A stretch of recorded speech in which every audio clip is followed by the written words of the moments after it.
Assalamualaikum warahmatullahi wabarakatuh. Kepada Allah Subhanahu wa taala, Tuhan yang Maha Esa, kita selalu berlindung. Selawat dan salam kita aturkan kepada Nabi besar Muhammad sallallahu alaihi wasallam. Allahumma shalli ala Muhammad wa ala ali Muhammad. Assalamualaikum ya Rasulullah.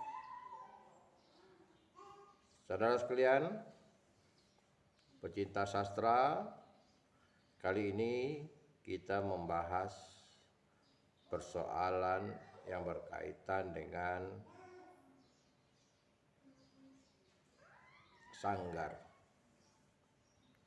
Saudara sekalian, kenapa ada sanggar di mata kuliah atau diperlukan kita sanggar? Secara filosofisnya, ada beberapa mata kuliah yang seharusnya ada aspek keterampilan, aspek psikomotor yang harus dilatih atau diajarkan kepada mahasiswa. Dan ini berkaitan dengan tuntutan kurikulum K13 baik itu SMP maupun SMA. Arahnya kurikulum itu pencapaiannya adalah pada aspek skill psikomotor. Nah, berkaitan dengan itu ada beberapa mata kuliah yang seharusnya ada skill, tapi karena materi perkuliahan itu padat yang harus disajikan kepada mahasiswa, tentu saja pengampu mata kuliah itu tidak mempunyai waktu untuk memberikan ruang kepada anak atau pada mahasiswa agar ia melatih keterampilannya. Padahal kita belajar bicara bahasa bukan hanya bicara kognitif, bukan hanya bicara psikomotor, afektif. Kita juga harus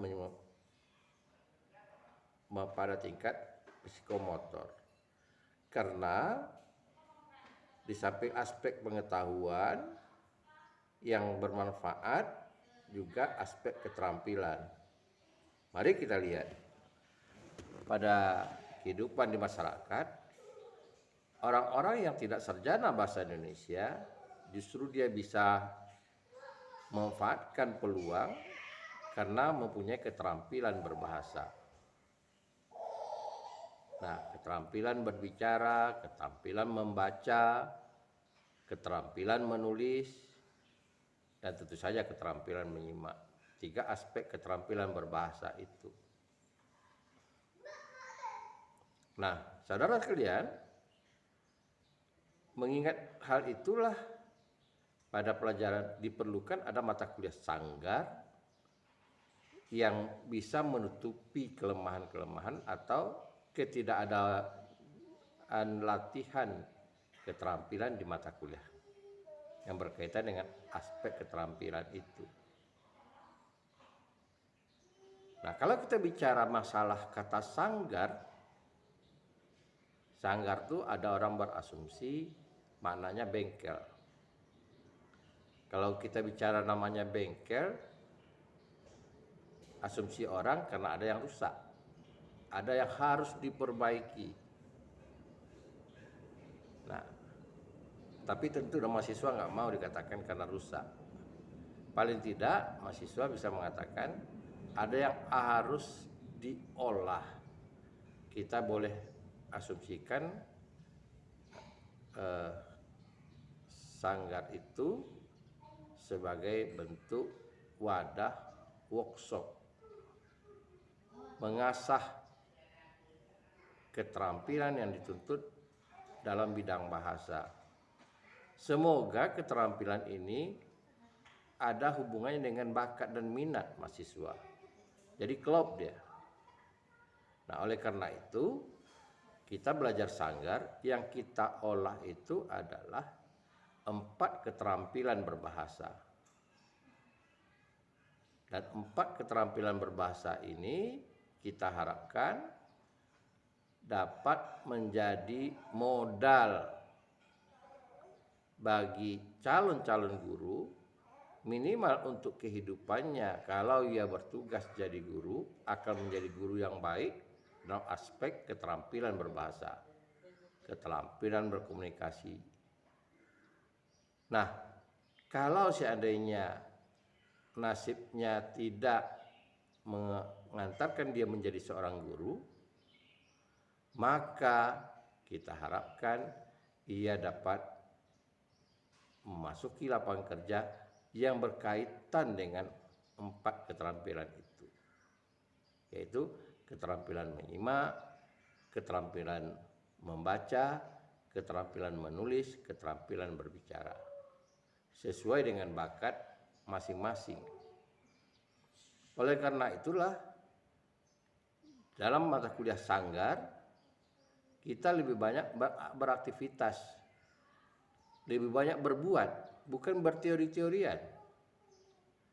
Jadi lebih banyak berbuat, nah nanti hasil kerja mahasiswa itu yang akan kita kaji, di mana letak kelemahan-kelemahannya, agar dia bisa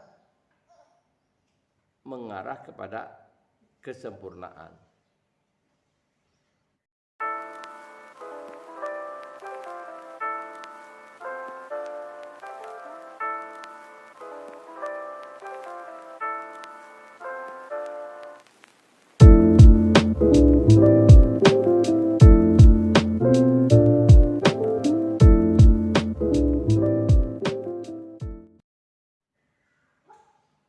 Nah, saudara-saudara sekalian, kita bicara Sanggar sekarang ini. Ya, kalau kita asumsikan karena kita ini jurusan Bahasa dan Sastra Indonesia, tentu aspek itu mengacu kepada bagaimana kita bisa menggunakan bahasa sastra itu dalam aspek lebih mendukung kemampuan bersastra. Karena puncaknya berbahasa yang baik itu yaitu bersastra. Kenapa? Karena ada nilai kesantunan dalam susastra. Ada nilai kesantunan. Dan kita ingin para mahasiswa itu punya perilaku yang baik dalam bidang bertutur kata, dalam bidang menulis, dan dalam bidang juga bagaimana skillnya ketika dia membaca.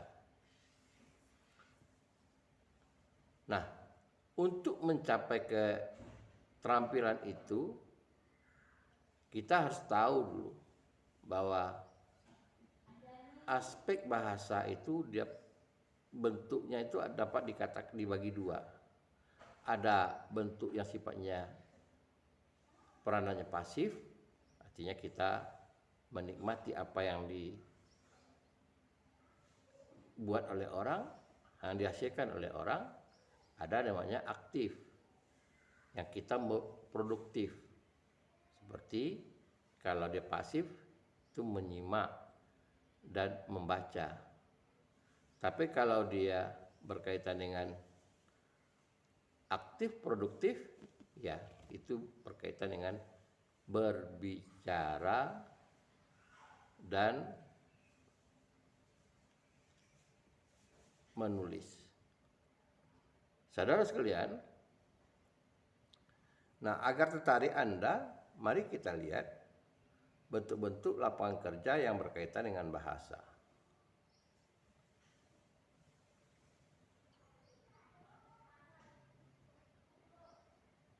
Di dalam kehidupan kita, kita mengenal radio, penyiar radio. Di penyiar radio itu atau penyiar televisi, di media audio dan audio visual. Itu dulu orang berlomba-lomba ingin menjadi penyiar radio dan penyiar televisi. Bahkan di kalangan yang ternama banyak yang berangkat dari penyiar radio yang dulunya tidak dikenal oleh di wajah, kemudian masuk berkecimpung ke dunia pertelevisian, baru orang tahu. Jadi sebagian artis itu dia berangkat dari penyiar radio. Ada beberapa radio yang ternama di Jakarta dan menghasilkan orang-orang yang akan jadi artis. Nah, kemudian kita melihat orang-orang yang berprofesi sebagai pembawa acara, master ceremony, MC. Dari zamannya Gus Hendriatmo, Bob Tutupoli, yang terkenal, yang punya vokal yang bagus, tahun 80-an, 70-an, 80-an, sampai kepada artis-artis yang kekinian, yang milenial, yang digandrungi oleh anak muda. Nah, kalau kita teliti, kalau kita selidiki, mereka itu rata-rata bukan dari sarjana bahasa Indonesia. Mereka ada yang belajar secara otodidak, atau ada yang dengan ada mentornya, tapi tidak kuliah di bahasa Indonesia. Tidak ada backgroundnya itu pendidikan bahasa Indonesia.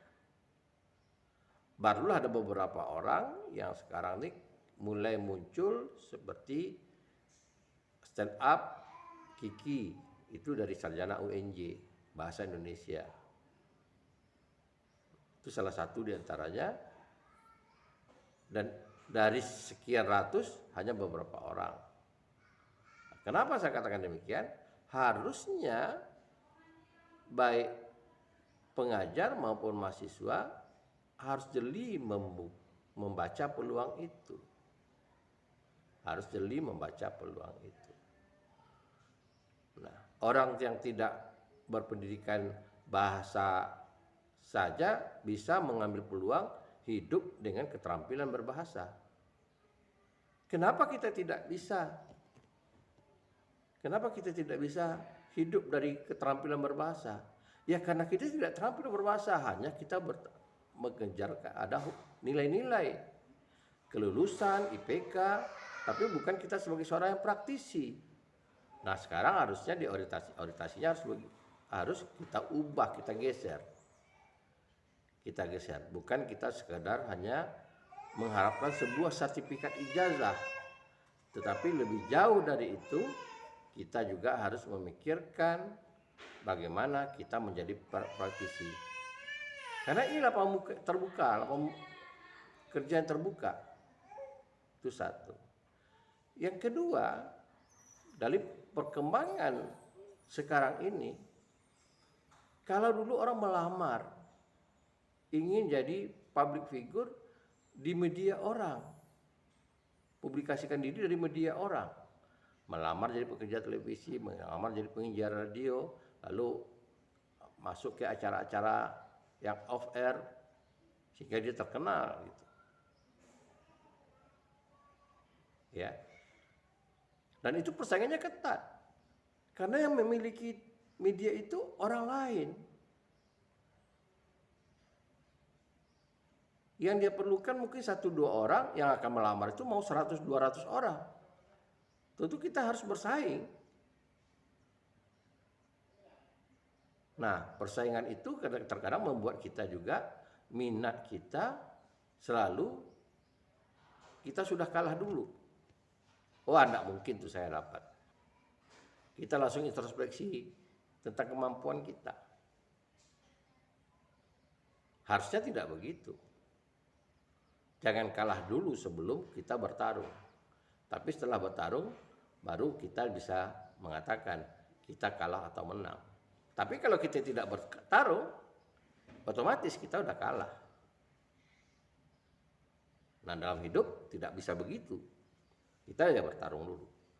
Nah, sekarang kalau kita ingin bertarung kalau kita ingin menggunakan bertarung di media yang ada, publikasi media massa, kayak televisi, radio, ya kita harus punya keterampilan.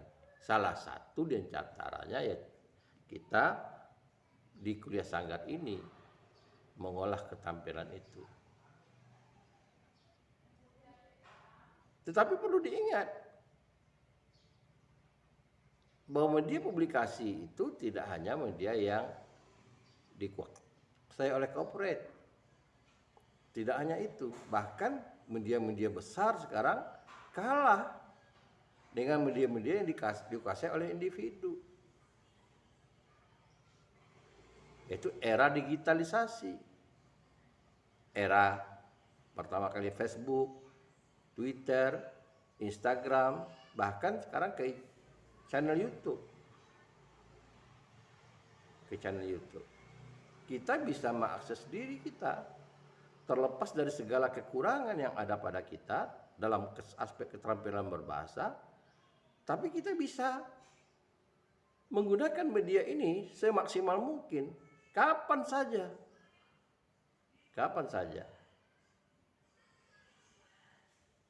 Meskipun pertama kali kita terbata-bata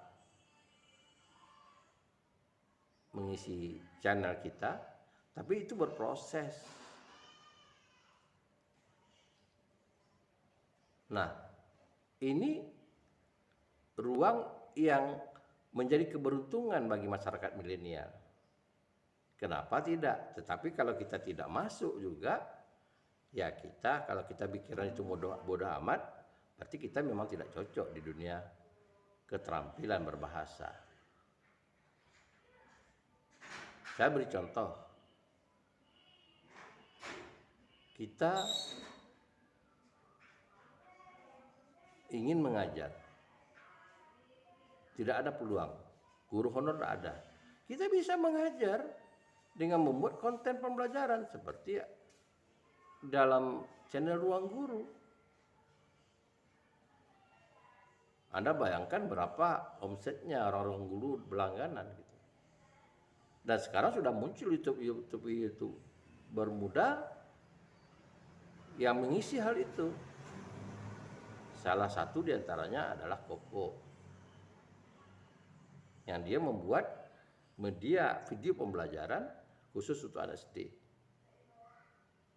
Artinya bisa.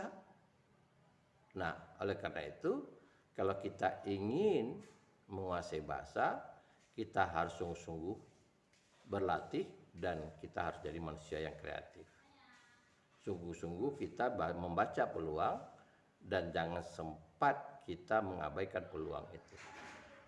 Kita harus terus berlatih.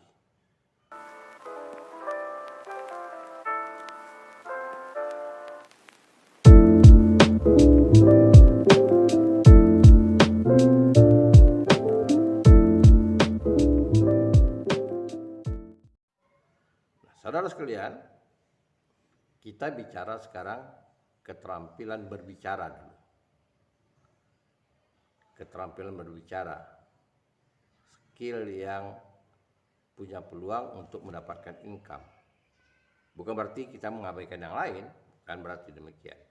Nah, kalau kita bicara aspek keterampilan berbicara, berarti yang harus kita sempurnakan yang pertama bagaimana kita melafalkan vokal. Melatih artikulator dan titik artikulasi. Dan itu kan belajarnya di fonologi sebetulnya. Tapi kita mulai berlatih melafalkan vokal. Bagi kegiatan seni suara atau menyanyi, seni teater, atau pementasan, seni film, jadi aktor, semuanya itu memerlukan pelatihan vokal, pelafalan yang tepat. Nah, tentu kita berguru pada orang-orang yang kita katakan dia sebagai guru vokal. Jadi dia bisa mengkritik agar kita ini bisa membentuk pelafalan yang tepat. Ada pendapat mengatakan begini, kalau Anda ingin kursus bahasa asing, alangkah baiknya Anda melaksanakan itu sebelum usia 40. Kenapa begitu? Karena artikulator kita dan titik artikulasi kita masih bisa dibentuk. Kalau ibaratnya pohon bambu, masih kategorinya rebung. Tapi kalau sudah di atas 40, itu udah jadi betung, udah jadi pohon bambu, dia nggak bisa lagi dibentuk. Jadi kalau misalnya seorang anak yang punya dialek bahasa ibunya, katakanlah dia dialek bahasa Batak karena bahasa ibunya orang Batak, atau dialek dia bahasa Jawa, masih bisa dilatih. Pelafalannya akan berubah, tapi tentu kita mencabutnya dari lingkaran bahasa yang membentuk dia. Berapa banyak penyiar-penyiar kita yang aslinya dia orang Jawa atau aslinya dia orang Tapanuli. Nah, saudara sekalian, kalau kita mengacu kepada apa yang dikatakan oleh Anton Mulyono, orang berbahasa Indonesia secara lisan yang baik, ukurannya ketika dia berbicara tidak bisa orang menebak dia berasal dari mana. Itu ukurannya, kata Anton. Jadi ketika kita melihat orang itu berbicara, bukan melihat ini, kita tidak tahu, bukan melihat dia secara langsung atau tidak langsung, tapi dengan mendengar dia bicara, kita nggak tahu bahwa dia asalnya dari mana. Itu yang berbahasa Indonesia. Dan meskipun apa Anton Mulyono ketika dia jadi Kepala Pusat Pembinaan Bahasa mengatakan bahasa lisan itu sulit untuk dibina. Tapi bukan berarti tidak bisa dibina. Ya sedari dini bisa dibina. Nah, kalau Anda ingin jadi guru bahasa Indonesia yang baik dan tutur kata berbahasa, berlatihlah vokal yang bagus. Ada beberapa keuntungan melatih vokal itu. Yang pertama, kita berlatih vokal itu dengan pernapasan yang benar. Yaitu biasanya kebiasaan orang pada umumnya menggunakan pernapasan leher, artinya udara itu keluar, itu mempengaruhi pita suara dan tenggorokan kita, sehingga kalau ada pergeseran, semakin sering kita bicara, suara kita tuh akan serak karena ada pergeseran di sana yang dinamis. Tetapi kalau kita ingin berlatih vokal, kita dianjurkan menggunakan suara perut, istilahnya suara perut, bukan suara itu didominasi dengan udara yang keluar dari perut tanpa ada halangan di leher. Karena tidak ada efeknya. Tidak ada efeknya. Nah, ini satu contoh pelatihan itu. Yang kemudian kita berlatih melafalkan huruf demi huruf. Seperti anak belajar berbicara.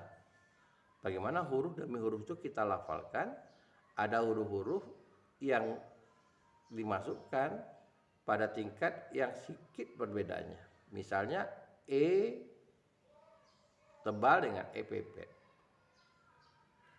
Sate dengan telah. Itu contohnya. Ada beberapa daerah yang bunyi tipis itu ditebalkan. Jadi mengatakan telah itu jadi telah. Gitu. Gak bisa. Nah, ini salah satu bentuk dialek di daerah. Tidak menggeser makna, tetapi pelafalannya itu tidak tepat. Tidak mengubah cara orang menulis hurufnya. Kata telah itu dalam sekarang karena tidak ada tanda trema dalam bahasa Indonesia, tidak lagi kita menggunakan tanda trema di atas, ya sama saja.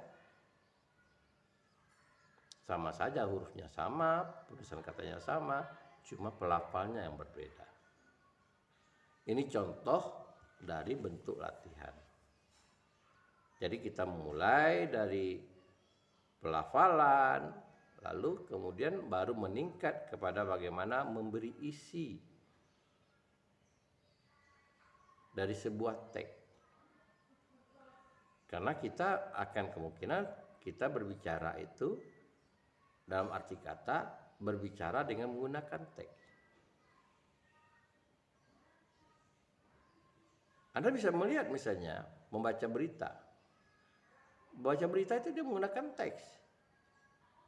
Ada kalanya ada sebuah kamera di depan screen yang ada teksnya. Jadi ketika dia menghadap kamera, sebetulnya dia membaca. Tapi intonasinya seolah-olah dia berbicara. Tipis ketika gambarnya dia membaca dan dia berbicara. Itu contoh yang sederhana saya katakan. Nah, dalam ilmu drama, dalam buku Rendra bermain drama, itu dikatakan oleh Rendra bagaimana teknik memberi isi. Ada teknik yang buat mungkin bukan kita. Nah, bagaimana teks itu ada rohnya, ada isinya. Seolah-olah kita berbicara. Nah, itu harus dilatih. Nah, pelatihan itu berkaitan dengan pelatihan intonasi.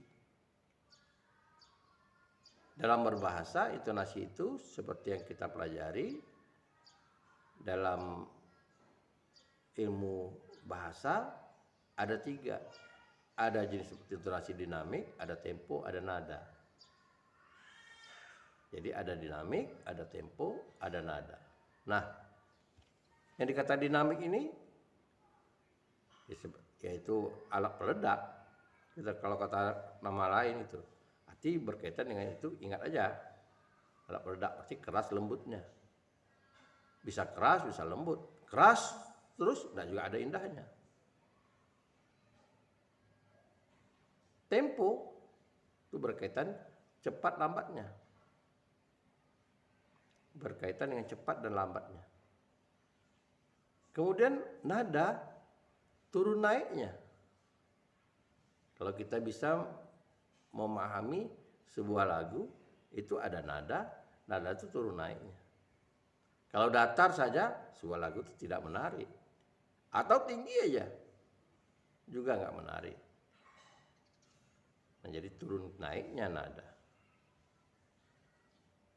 Ini yang perlu kita latih dalam keterampilan berbahasa yang produktif. Baik itu berbicara, mau itu dalam membaca. Bedanya kalau berbicara kita teksnya itu sudah ada dalam otak kita. Tapi kalau membaca, kita berhadapan dengan teks yang kemungkinan bukan kita yang membuat. Jadi kita perlu menginterpretasikan teks ini bagaimana supaya menjadi teks yang hidup seperti kita berbicara. Seperti kita berbicara. Dalam dunia sastra kita mengenal namanya poetry reading, membaca puisi. Membaca nih, ada teksnya, boleh kita membaca dengan teks puisi. Tapi sebetulnya yang dituntut itu bukan reading. Yang dituntutnya itu speaking. Berbicara dengan bahasa teks. Di dalam masyarakat kita juga begitu. Justru dikatakan ada kiai, ustadz atau pemuka agama kita suruh membaca doa. Dia tidak membaca doa, tapi dia berbicara. Bisa dia menggunakan teks, bisa dia tidak menggunakan teks. Jadi natural. Nah, oleh karena itu kepada Anda, bagaimana kita mau belajar keterampilan ya dari dasarnya dulu.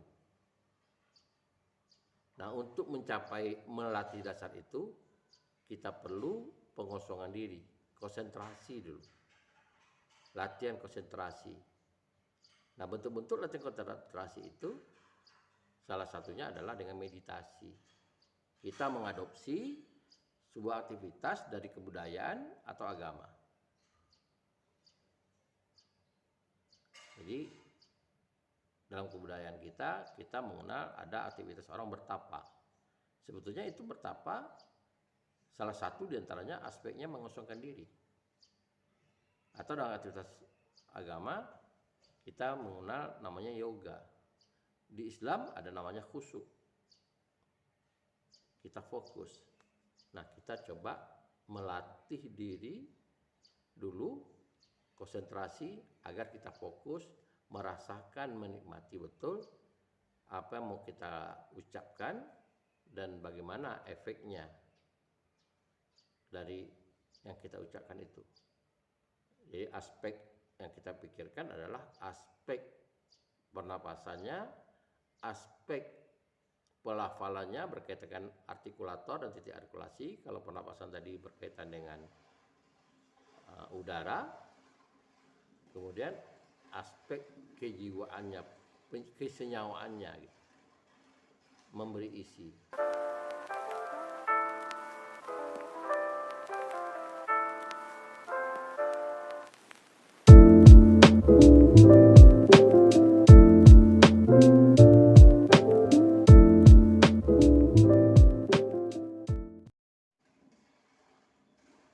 Itulah pertemuan kita pertama yang kita bahas berkaitan dengan Sanggar Sastra. Mudah-mudahan kita bisa berlanjut di konten berikutnya, kita bicara seputar Sanggar Sastra. Terima kasih. Assalamualaikum warahmatullahi wabarakatuh.